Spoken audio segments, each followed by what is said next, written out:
Hello, my lovely friends and fellow bookworms. Welcome back to my channel. My name is Isa, and today we're going to be talking about all of the books that I read in November. Now, as I talked about at the end of my last video, normally November for me is still certified spooky season where I read all the dark academia and horror and cozy spooky reads. But I think since I hit spooky season just so hard with all of the films and all of the series and of course the books that I was reading, I think I kind of got it out of my system early this year. So that's not to say that I'm not going to read any more spooky books, but in November I did transition back to general fantasy, and that's definitely the mood that I'm still in now in December as well. But I'm pretty happy about it because I have so much fantasy that I want to still give a shot, as well as series that I want to continue. So we are rolling with the mood.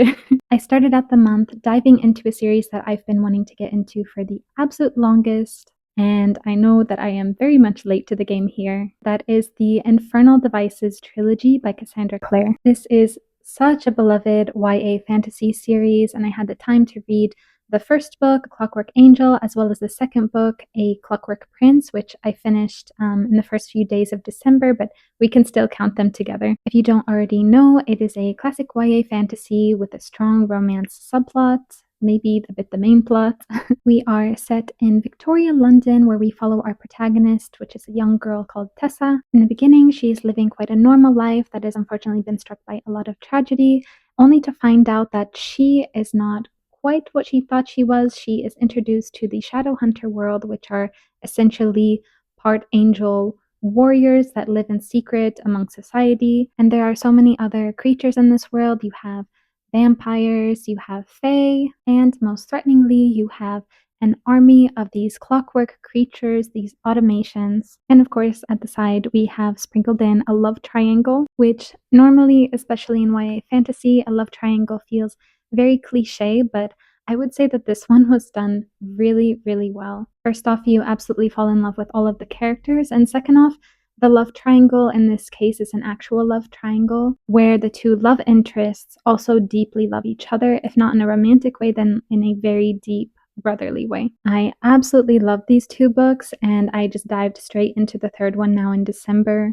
I can only imagine how obsessed I would have been if I read these when they came out like 15 years ago or something like this, when I was a young tween or teenager.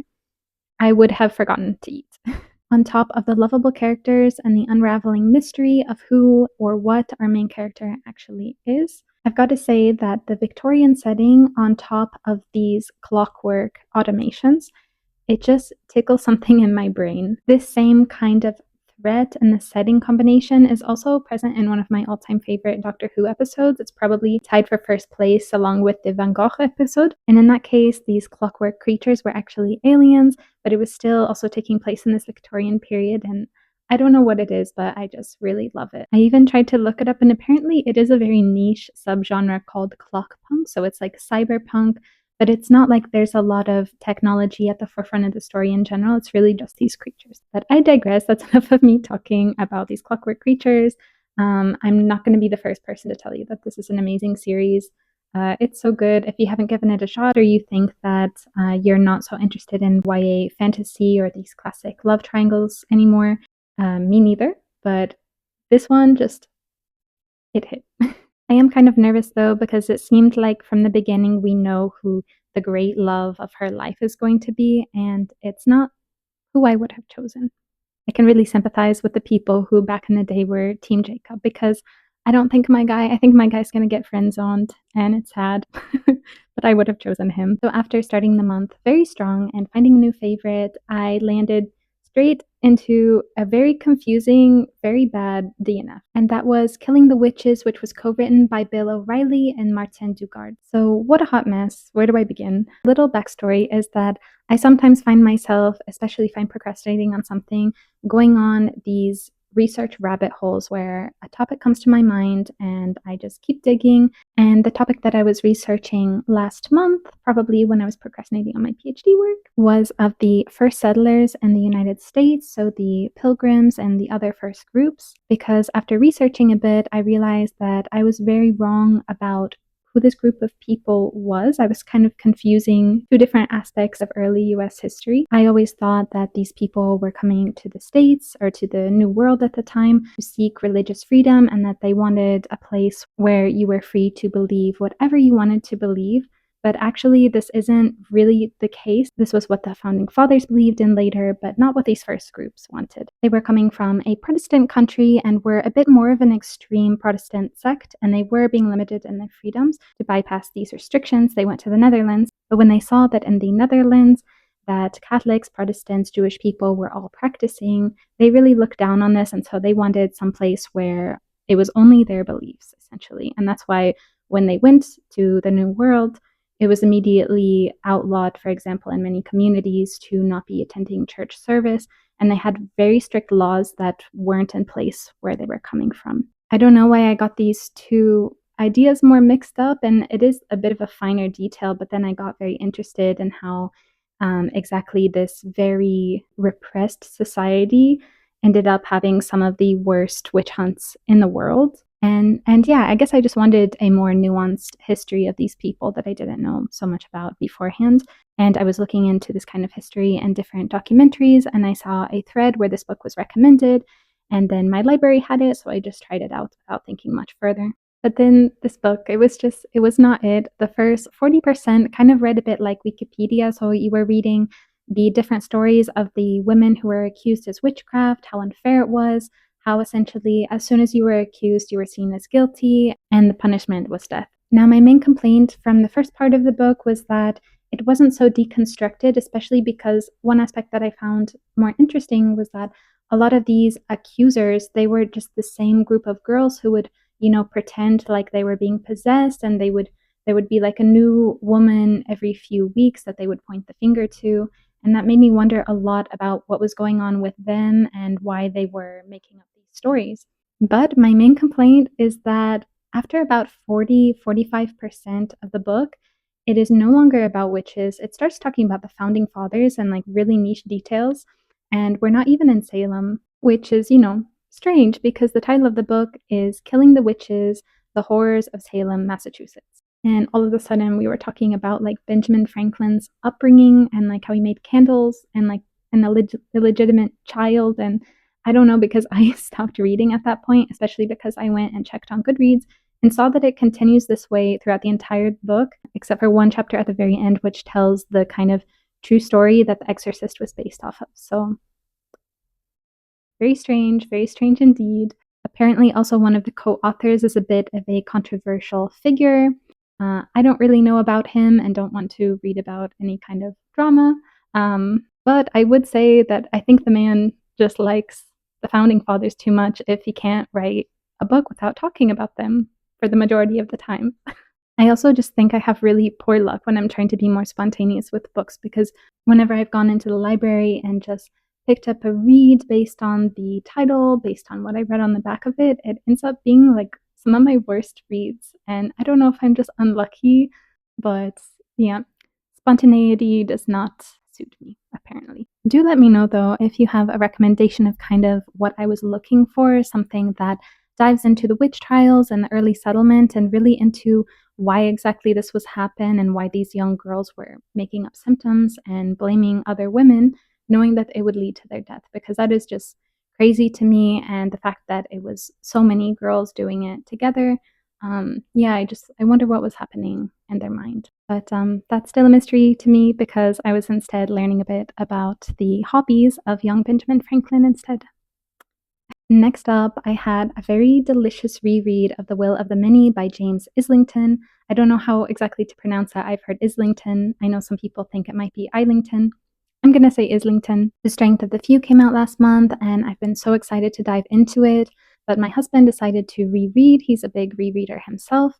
And he started talking about certain things from the book, and I quickly realized that there is very little that I remembered. And although I'm usually not a big rereader, I was so happy to do it in this book. I think I enjoyed it so much more deeply than I did on the first read, which is saying a lot because I loved reading it the first time. It was 5-star, one of the best books I've ever read. I think On the first read, I was just going along for the ride, like holding on as tight as I can because it is so action packed. Versus on the second read, since I obviously knew where things were going, I was able to pay attention to a lot of minute details. And now I have a lot of theories, and I absolutely love coming up with new theories. So if you have read the first book, please comment below because even if I've already started the next one, I have noted down the ideas that I had upon the reread. So I can have a book 2 spoiler free discussion of some thoughts that I had below. Next up, I read another nonfiction, which is Radium Girls by Kate Moore. This was really well written, and it told a little known story about this group of women who were working for this company, quite a big company at the time, and they were employed from the 20s working as radium dial painters. So kind of repainting clocks over the numbers as well as the dials so that at night, because of the radium, you could still be able to tell the time because the radium glows in the dark. Now, obviously, being near radium is extremely dangerous and carcinogenic, but at the time, even though there were already some early publishings about the danger of radium, it was marketed not only as being safe, but actually being as a very health positive product. They were putting radium in absolutely everything. You could buy radium toothpaste, face creams, and just straight up radium tonic. So, like just drinking watered down radium. Now, luckily, most of these companies were just snake oil salesmen and there wasn't actual radium in the products. But unfortunately for these women, or girls, I should say, because a lot of them were 14 years old and I think even a bit younger when they were starting to work as radium dial painters. The paint that they were working with definitely contained radium. And on top of that, not only were they near the radium and exposing themselves, but they were explicitly taught so that the tip of their paintbrush could be as fine as possible, that they should put the paintbrush in their mouth and kind of swirl it to make this perfect tip to be able to paint. And they did this between each paint stroke, so they were constantly ingesting radium. They would swirl the paintbrush in their mouth, take a little dip in the radium paint, and then paint a little bit back in their mouth. It was the lip dip paint method. And the result of this was somehow even worse than you would imagine because the body actually mistakes radium for calcium. So it takes the radium and deposits it directly in the bones. And because of this, the women had varying symptoms because your bones are kind of constantly taking away from themselves and adding back on. It's not just that your bones are static and exactly the same in your life. They're alive inside of you and you're replacing the calcium. The symptoms were horrifying. The girls were losing their teeth. They would go to the dentist and the dentist just couldn't figure it out because normally, if you have a bad tooth, you would extract that tooth and expect it to heal. But in this case, it only accelerated things to the point where they would go to the doctor and just the tiniest bit of pressure would disintegrate the jaw so that the jawbone would just come out in their hands. There were, of course, many deaths, but the worst part is that after the company knew what was going on, they still were hiding it from their employees. They were still encouraging them to use the same method, which led to ingesting radium constantly throughout the day. And they even started a slander campaign against some of these girls saying that no, it's probably syphilis and trying to cover over things rather than admit what's wrong and help these women or young girls when they could. So this is obviously a very dark history, but at the same time, there was something very inspiring and hopeful about this.